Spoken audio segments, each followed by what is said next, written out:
नमस्कार। प्रस्तुत है मुंशी प्रेमचंद जी के द्वारा लिखा हुआ उपन्यास गोदान का तीसरा भाग।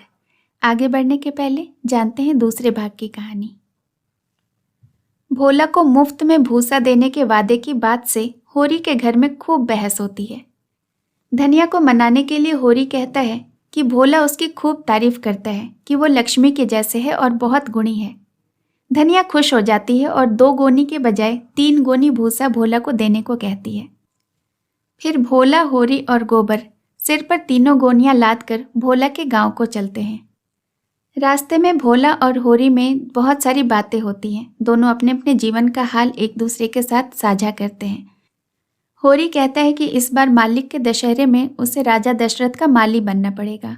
भोला कहता है कि सिर्फ माली बनने से ही काम नहीं चलेगा, शगुन के रुपए का इंतजाम भी तो करना पड़ेगा। भोला के घर पहुंचने पर गोबर की मुलाकात उसकी जवान विधवा बेटी झुनिया के साथ होती है। दोनों में दोस्ती की शुरुआत हो जाती है। अब सुनते हैं आगे की कहानी।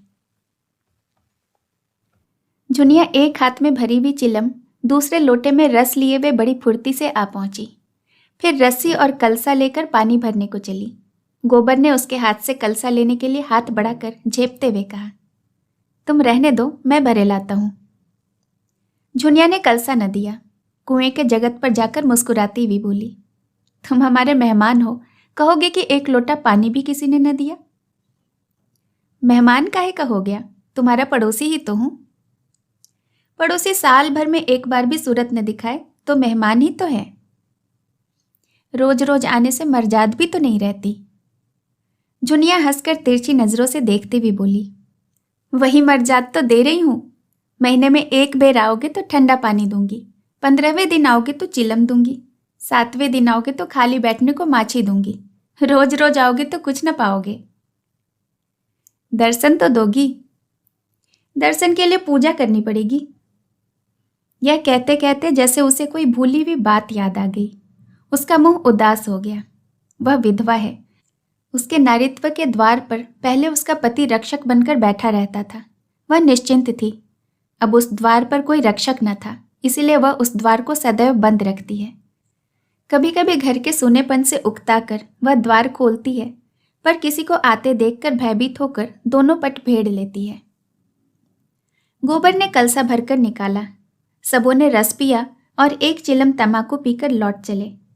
भोला ने कहा, कल तुम आके गाय ले जाना गोबर, इस वक्त तो वह सानी खा रही है।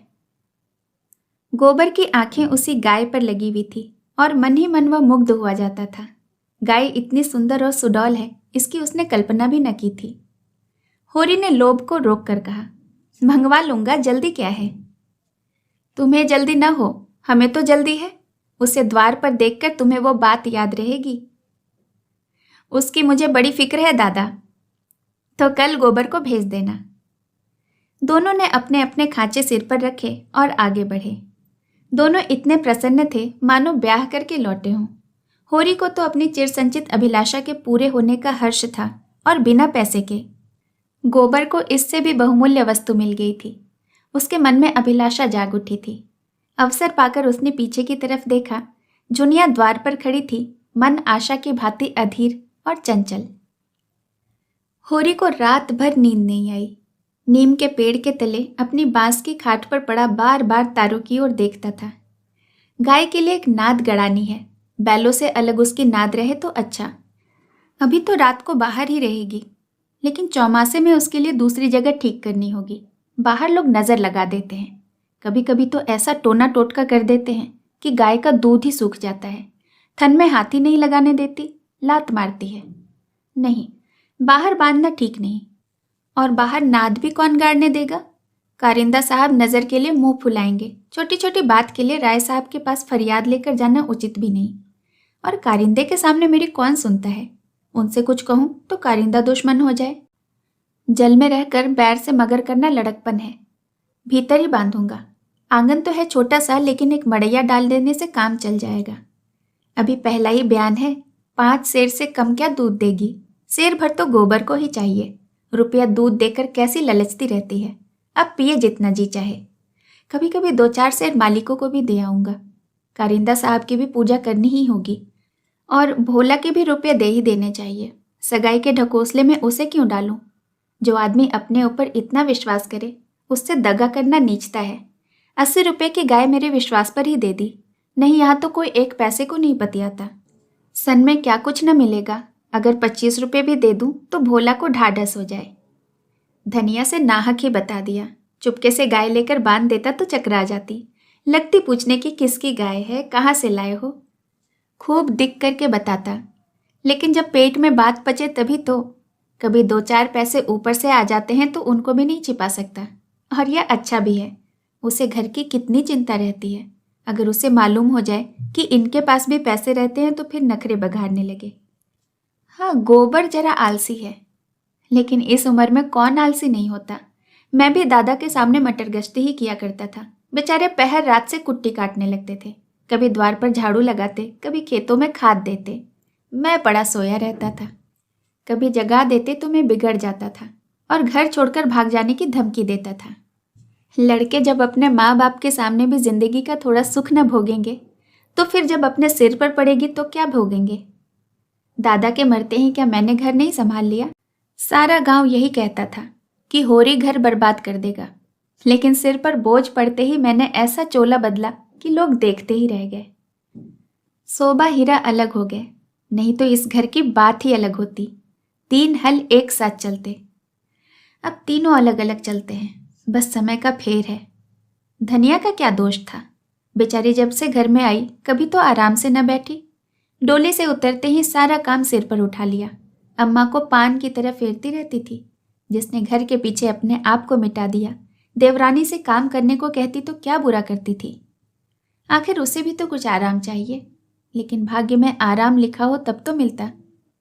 पर देवरों के लिए मरती थी, अब अपने बच्चों के लिए मरती है। वो इतनी सीधी, गमखोर और निश्चल न होती तो आज शोभा और हीरा जो मूंछों पर ताव देते फिरते हैं कहीं भीख मांगते होते। आदमी कितना स्वार्थी हो जाता है, जिसके लिए लड़ो वही जान का दुश्मन हो जाता है। होरी ने फिर पूर्व की ओर देखा। शायद भिनसार हो रहा है। गोबर काहे को जगने लगा? नहीं कह के तो यही सोया था कि मैं अंधेरे में ही चला जाऊंगा। जाकर नाद तो गाड़ दूं, लेकिन नहीं, जब तक गाय द्वार पर ना आ जाए नाद गाड़ना ठीक नहीं। कहीं भोला बदल गए या किसी कारण से गाय न दी तो सारा गांव तालियां पीटने लगेगा। चले थे गाय लेने, पट्टे ने इतनी फुर्ती से नाद गाड़ दी मानो इसी की कसर थी। वैसे भोला है तो अपने घर का मालिक, लेकिन जब लड़के सयाने हो गए तो बाप की क्या चलती है। कामता और जंगी अगर अड़ जाएं तो क्या भोला अपने मन से गाय मुझे दे देंगे? कभी नहीं। सहसा गोबर चौंक कर उठ बैठा और आंखें मलता हुआ बोला, अरे ये तो भोर हो गया, तुमने नाद गाड़ दी क्या दादा? होरी गोबर के सुगठित शरीर और चौड़ी छाती की ओर गर्व से देखकर और मन में सोचते हुए कि कहीं इसे गोरस मिलता तो कैसा पट्ठा हो जाता, बोला, नहीं अभी नहीं गाड़ी, सोचा कहीं ना मिले तो नाहक भद्द हो जाए। गोबर ने त्योरी चढ़ाकर कहा, मिलेगी क्यों नहीं? उसके मन में कोई चोर बैठ जाए तो? चोर बैठे या डाकू, गाय तो उन्हें देनी ही पड़ेगी। गोबर ने कुछ और न कहा, लाठी कंधे पर रखी और चल दिया। होरी उसे जाते हुए देखता हुआ अपना कलेजा ठंडा करता रहा। अब लड़के की सगाई में देर नहीं करनी चाहिए, 17वां लग गया, मगर करें कैसे? कहीं पैसे के दर्शन भी तो हो। जब से तीनों भाइयों में अलगौझा हो गया, घर की साख ही जाती रही। मैं तो लड़का देखने आते हैं, पर घर की दशा देखकर मुंह फिराकर चल देते हैं। 2-1 राजी भी हुए तो रुपये मांगते हैं। 200-300 लकड़ी का दाम चुकाए और इतना ही ऊपर से खर्च करे तब जाकर ब्याह हो। कहाँ से आए इतने रुपए? रास खलिहान में ही तुल जाती है, खाने भर को भी नहीं बचता, ब्याह कहाँ से हो? और अब तो सोना भी ब्याहने के योग्य हो गई। लड़के का ब्याह न हुआ न सही, लड़की का ब्याह न हुआ तो सारी बिरादरी में हंसी होगी। पहले तो उसी की सगाई करनी है, पीछे देखी जाएगी। एक आदमी ने आकर राम राम किया और पूछा, तुम्हारी कोठी में कुछ बांस होंगे? मैं तो। होरी ने देखा दमड़ी बंसार सामने खड़ा है। नाटा, काला, खूब मोटा, चौड़ा मुंह, बड़ी बड़ी मूछें, आंखें लाल और कमर में बांस काटने की कटार खोसे हुए। साल में 1-2 बार आके चीके, कुर्सियां, मोढ़े, टोकरियां आदि बनाने के लिए कुछ बांस काट कर ले जाता था। होरी प्रसन्न हो गया। मुट्ठी गर्म होने की कुछ आशा बंधी। चौधरी को ले जाकर अपनी तीनों कोठियां दिखाई, मोल भाव किया और 25 रुपये सैकड़े में 50 बांसों का बयाना ले लिया। फिर दोनों लौटे।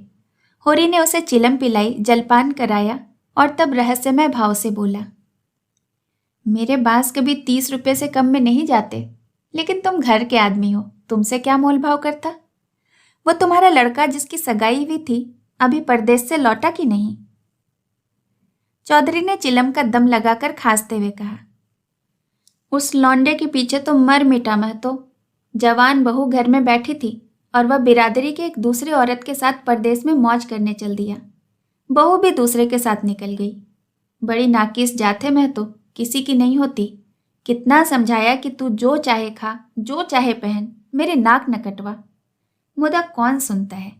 औरत को भगवान सब कुछ दे, रूप न दे, नहीं वह काबू में नहीं रहती। और सुनाओ होरी, कोठियां तो बट गई होंगी। होरी ने आकाश की ओर देखा और मानो उसकी महानता में उड़ता हुआ बोला, सब कुछ बट गया चौधरी। जिनको भाई की तरह पाला पोसा वो अब बराबर के हिस्सेदार हैं। लेकिन भाई का हिस्सा रखने की अपनी नीयत नहीं है। इधर तुमसे रुपये मिलेंगे, उधर दोनों भाइयों को बांट दूंगा। 4 दिन की जिंदगी में क्यों किसी से छल कपट करूं? नहीं कह दूं कि 20 रुपये सैकड़े बेचे हैं तो उन्हें क्या पता लगेगा? तुम उनसे थोड़े ही कहने जाओगे। तुम्हें तो मैंने बराबर अपना भाई समझा है। व्यवहार में हम भाई के अर्थ का कितना ही दुरुपयोग करें, लेकिन उसकी भावनाओं में जो पवित्रता है वह हमारी कालिमा से कभी मलिन नहीं होती। होरी ने अप्रत्यक्ष रूप से यह प्रस्ताव करके चौधरी के मुंह की ओर देखा कि वह स्वीकार करता है या नहीं। उसके मुख पर कुछ ऐसा मिथ्या विनीत भाव प्रकट हुआ जो भिक्षा मांगते समय मोटे भिक्षुकों पर आ जाता है। चौधरी ने होरी का आसन पाकर चाबुक जमाया। हमारा तुम्हारा पुराना भाईचारा है, मैं तो ऐसी बात है भला। लेकिन बात यह है कि ईमान आदमी बेचता है तो किसी लालच से। 20 रुपये नहीं, मैं 15 रुपये कहूंगा, लेकिन जो 20 रुपये के दाम ले लो। होरी ने खिसिया कर कहा, तुम तो चौधरी अंधेर करते हो। 20 रुपये में कहीं ऐसे बांस जाते हैं? ऐसे क्या, इससे अच्छे बांस जाते हैं 10 रुपये में। हाँ, 10 कोस पश्चिम चले जाओ। मोल बांस का नहीं है भैया, शहर के नजीक होने का है। आदमी सोचता है जितनी देर वहां जाने में लगेगी उतनी देर में 2-4 रुपये में ही काम हो जाएगा। सौदा पट गया। चौधरी ने मिर्जाई उतारकर छान पर रख दी और बांस काटने लगा। ऊख की सिंचाई हो रही थी। हीरा बहू कलेवा लेकर कुएं पर जा रही थी। चौधरी को बांस काटते हुए देखकर घूंघट के अंदर से बोली, कौन बांस काटता है? यहां बांस न कटेंगे। चौधरी ने हाथ रोक कर कहा, बांस मोल लिए हैं, 15 रुपये सैकड़े का बयाना हुआ है, सेंत में नहीं काट रहे हैं। हीरा बहू अपने घर की मालकिन थी। उसी के विद्रोह से भाइयों में अलगौझा हुआ था। धनिया को परास्त करके वह शेरनी हो गई थी। हीरा कभी कभी उसे पीटता था। अभी हाल में इतना मारा था कि वह कई दिनों तक खाट से उठ न सकी, लेकिन अपने पदाधिकार को वह किसी तरह न छोड़ती थी। हीरा क्रोध में उसे मारता था, लेकिन चलता था उसी के इशारों पर, उस घोड़े की भांति जो कभी कभी स्वामी को लात मारकर भी उसी के आसन के नीचे चलता है। कलेवे की टोकरी सिर से उतार कर बोली, 15 रुपये में हमारे बांस न जाएंगे। चौधरी औरत जात से इस विषय में बातचीत करना नीति विरुद्ध समझते थे। बोले, जाकर अपने आदमी को भेज दे, जो कुछ कहना हो वही आकर कहे। हीरा बहू का नाम पुन्नी था। बच्चे 2 ही हुए थे, लेकिन जवानी ढल गई थी। बनाव श्रृंगार से समय के आघात का शमन करना चाहती थी, लेकिन गृहस्थी में भोजन का ही ठिकाना न था। श्रृंगार के लिए पैसे कहाँ से आते? इस अभाव और विवशता ने उसकी प्रकृति का जल सुखाकर कठोर और शुष्क बना दिया था, जिस पर एक बार फावड़ा भी उचट जाता था। समीप आकर चौधरी का हाथ पकड़ने की चेष्टा करती हुई वह बोली, आदमी को क्यों भेजूं? जो कुछ कहना है मुझसे कहो ना। मैंने कह दिया मेरे बांस न कटेंगे। चौधरी हाथ छुड़ाता था और पुन्नी बार बार उसे पकड़ लेती थी। 1 मिनट तक यही हाथापाई होती रही। अंत में चौधरी ने उसे जोर से पीछे ढकेल दिया। पुन्नी धक्का खाकर गिर पड़ी, मगर फिर संभली और पांव से तिल्ली निकालकर चौधरी के सिर, मुंह और पीठ पर अंधाधुंध जमाने लगी। बंसोर होकर उसे ढकेल दे, उसका यह अपमान। मारती जाती थी और रोती भी जाती थी। चौधरी उसे धक्का देकर नारी जाति पर बल प्रयोग करके गच्चा खा चुका था। खड़े खड़े मार खाने के सिवा इस संकट से बचने की उसके पास और कोई दवा न थी। पुन्नी का रोना सुनकर होरी भी दौड़ता हुआ आया। पुन्नी ने उसे देखकर और जोर जोर से चिल्लाना शुरू किया। होरी ने समझा चौधरी ने पुनिया को मारा है। खून ने जोश मारा और अलग्योजे की ऊंची बांध को तोड़ता हुआ सब कुछ अपने अंदर समेटने के लिए वह बाहर निकल पड़ा। चौधरी को जोर से एक लात जमाकर वह बोला, अपना भला चाहते हो चौधरी तो यहां से चले जाओ, नहीं तुम्हारी लहास उठेगी। तुमने अपने को क्या समझ रखा है? तुम्हारी इतनी मजाल कि मेरी बहू पर हाथ उठाओ। चौधरी कसमें खा खाकर अपनी सफाई देने लगा। तल्लियों की चोट में उसकी अपराधी आत्मा मौन थी। यह लात उसे निरपराध मिली और उसके फूले हुए गाल आंसुओं से भीग गए। उसने कहा, मैंने तो बहू को छुआ भी नहीं। क्या मैं इतना गंवार हूं कि महतो के घर की औरतों पर हाथ उठाऊंगा? होरी ने अविश्वास करके कहा, आंखों में धूल मत झोंको चौधरी। तुमने कुछ नहीं किया तो बहू ऐसे ही झूठ मूठ रोती है। रुपये की गर्मी है तो वह निकाल दी जाएगी। अलग है तो क्या हुआ, है तो एक ही खून। कोई तिरछी आंख से देखे तो आंखें निकाल लेंगे।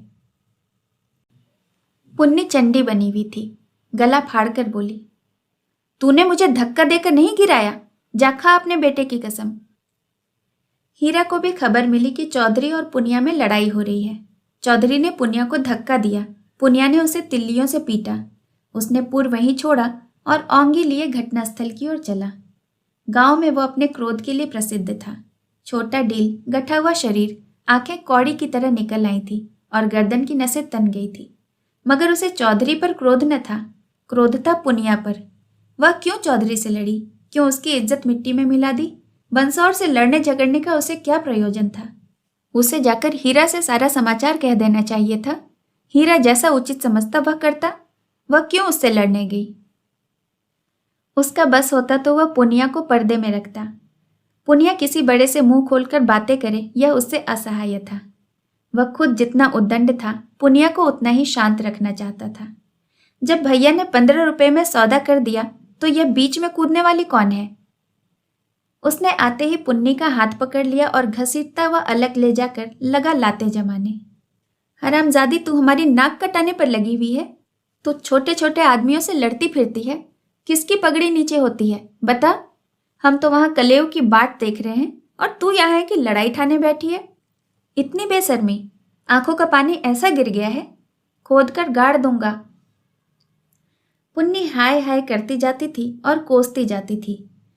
तेरी मिट्टी उठ जाए, तुझे हैजा हो जाए, तुझे मिर्गी आए, देवी मैया तुझे लील जाए, तुझे इन्फ्लुएंजा हो जाए, भगवान करे तू कोढ़ी हो जाए, हाथ पांव कट कट कर गिरे।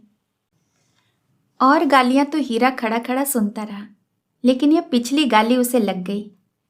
हैजा मिर्गी आदि से विशेष कष्ट न था। इधर बीमार पड़े, उधर विदा हो गए। लेकिन कोढ़, यह घिनौनी मौत और उससे भी घिनौना जीवन।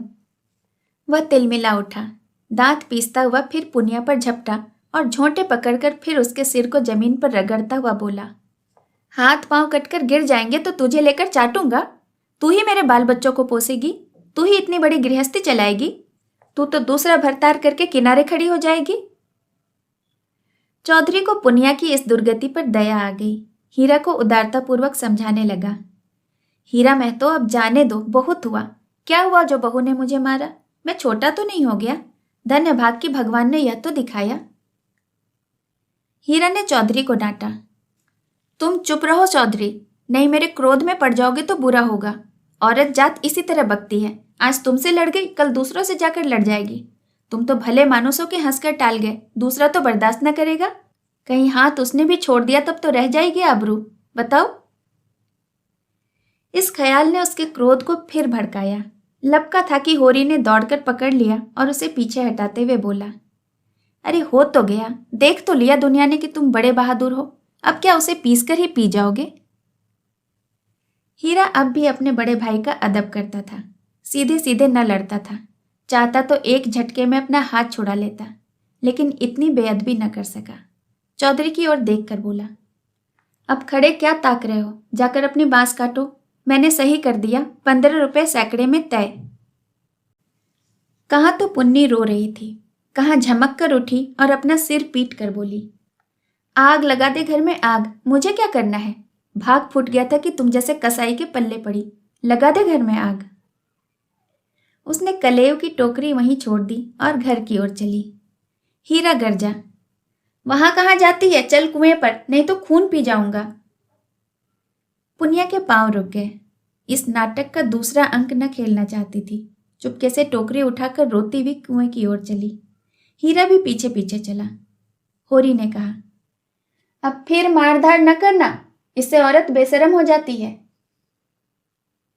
धनिया ने द्वार पर आकर हाँक लगाई, अब तुम वहां क्या खड़े खड़े तमाशा देख रहे हो, कोई तुम्हारी सुनता भी है या यूं ही शिक्षा दिए जा रहे हो।